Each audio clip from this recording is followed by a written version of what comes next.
Good day and good afternoon mga boss. For today's video ay papasilip ko sa inyo ang aking Gengen Arayata bulik. So, anim ito na ito-kondisyon namin. So, tapos ng paliguan.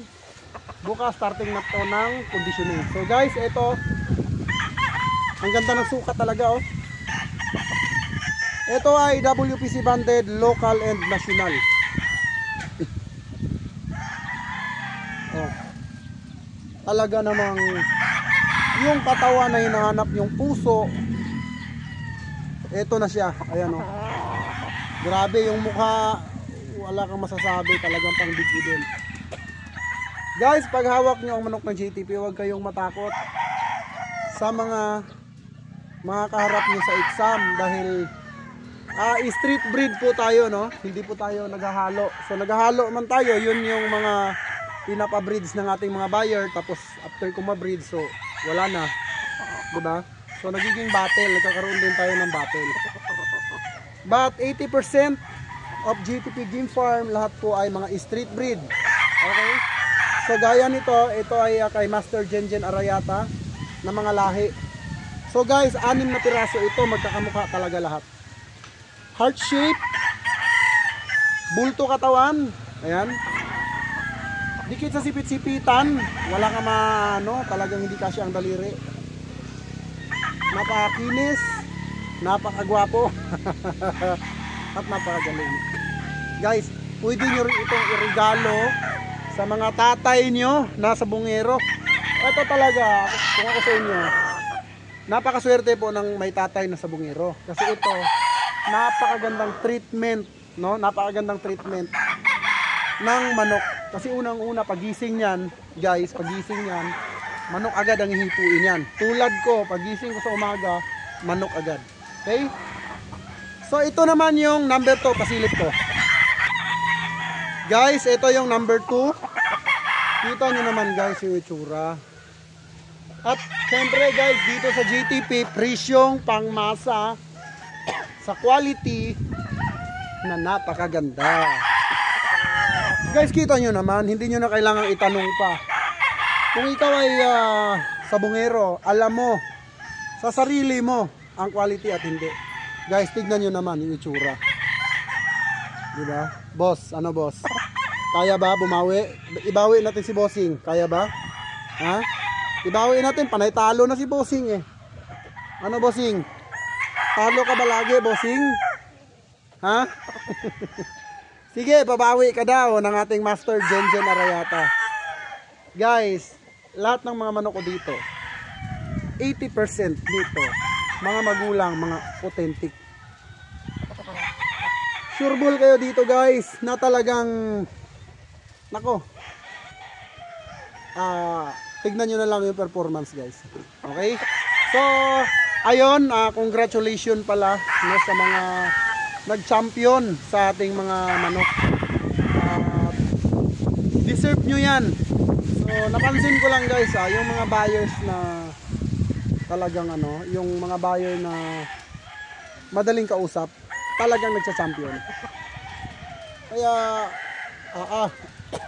guys, eto pa, take note. Siyempre kailangan nyo ring regaluhan ang inyong mga mahal sa buhay, diba? Kung kayo naman ay may mga asawa tapos mahilig sa manok, huwag nyong, di ba, manghingi sa inyo ng manok. Malay nyo, sa iba yan manghingi ng manok. Yari. Yari kayo.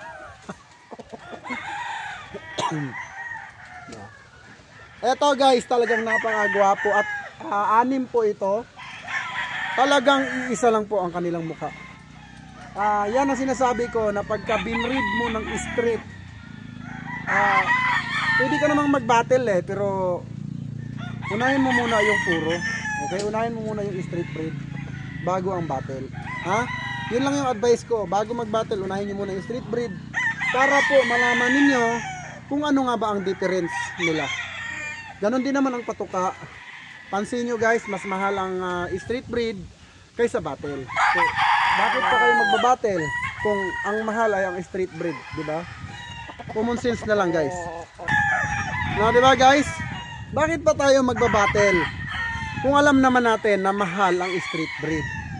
pwede tayong mag-battle pag meron na tayong street breed. Mindset guys, diba? Gisingin nyo yung sarili nyo. Meron kayong dalawang street breed, sabihin lang natin street breed, diba? Meron kayong dalawang street breed, inuna mo pa yung battle.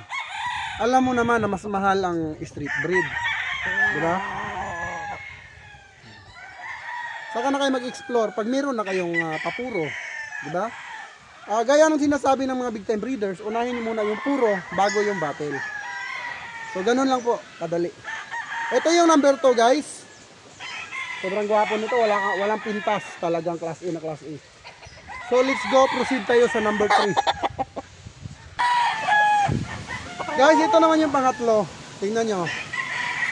Wala talagang pinagkaiba, isa lang ang mukha, diba? So, bumili ka ng broodcock, gusto mo magaya yung estilo ng broodcock, gusto mo magaya yung estilo ng amat, yung street breed mo guys. Okay, napakadali namang mag-battle. Okay? Pero, syempre, unahin nyo yung medyo expensive. Kasi ang patuka, yung isa lang. Diba? Isa lang po yung patuka natin, isa lang ang price. Tapos, estimatein mo, expensive pag in-street breed mo. Diba? So, syempre, bilang isang sabongero guys, bilang isang katulad natin, ano, guys, haluan nyo naman ng konting negosyo. Ito ang number 3 guys. So, hindi ko na kailangan i-explain pa sa inyo. Search nyo lang, i-video na rin yata kung gaano kataas ang winning line nila. So, ito po ay 6. Itong tatlo lang po ang pinapakita natin. Ayan. Siyempre, dito kanina ang internet dito sa farm. WPC branded, local and national guys.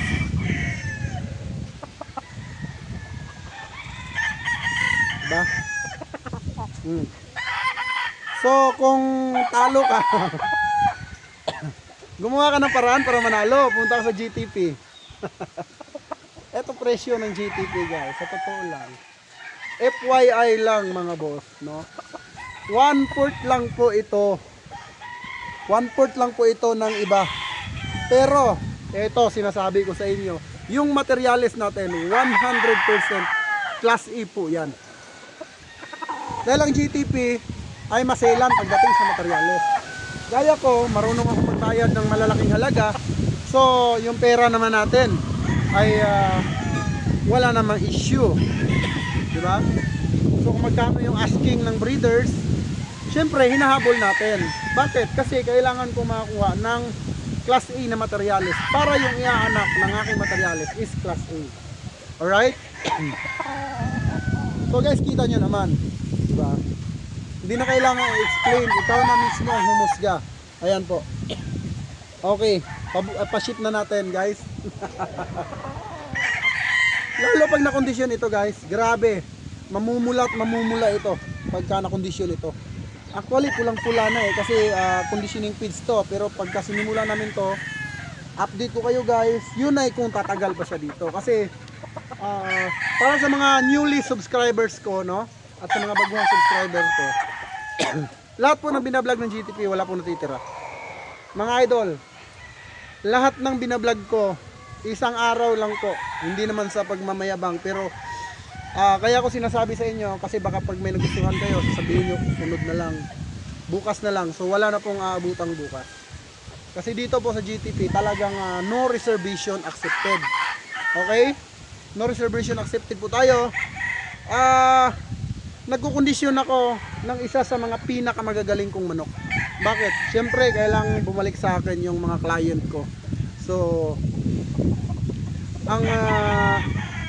ang sinasabi ko lagi sa sarili ko, kailangang manalo ng kliyente ko. Kaya nga tiwala ang pinag-uusapan dito pagdating sa GTP guys. Tiwala. Ngayon, kung wala kayong tiwala sa GTP, i-inquire kayo, wala kayong tiwala, hindi po tayo magkakasundo. So, tiwala ang labanan sa GTP. Ako, bilang isang breeders, kailangan ang mindset ko, para lang maalaman ng ating mga subscriber, ang mindset ko po ay gusto kong manalo ang aking buyer para bumalik. Hindi ko kailangan ng pera mo, kailangan ko yung tiwala mo, at kailangan ko yung serbisyo na quality para sa mga kliyente ko, para bumalik. Okay? Para bumalik po yung buyers ko, kasi aanhin mo naman yung short time, pwede namang long term, di ba? Anong mangyayari ng short term pagdating sa larangan ng negosyo, di ba? So sa mindset ko, guys, sa mindset ko, aanhin ko naman yung short term na pera, di ba? Hindi ko hahabulin ang pera mo, hahabulin ko yung tiwala mo, no? Yung tiwala mo sa GTP, yun yung hinahabol ko ngayon. Marami din nag-inquire na walang tiwala, talagang hindi po nakakabili kahit isang manok.